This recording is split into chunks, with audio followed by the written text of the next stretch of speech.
Mana dostlar, geçinde olsa dağı bizden kuruluş işlerimiz sürüp atatında.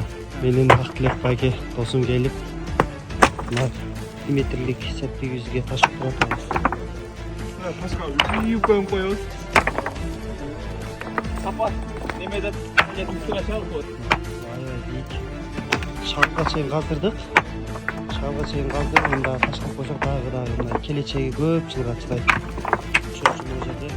Çok taşlar benim толтыратабыз негизи. Allah razı olsun. Жап жакшынакай кийинген жерден алып келип иштаттым. Allah razı olsun. İşte жумуш жүрүп атат ушунда. Бул үйүңөр Кудай жолуна кел деп Өзбекстан достор. Келсек түнү менен иштеп атышат экен машаллах. А деңиздер. Машаллах. Келтирип коесуздар го. Бая мыналар тез чыктыңыздар кээ бир жерин. Ошо чода көлгө дагы сулуураак көрүнүп калыптыр.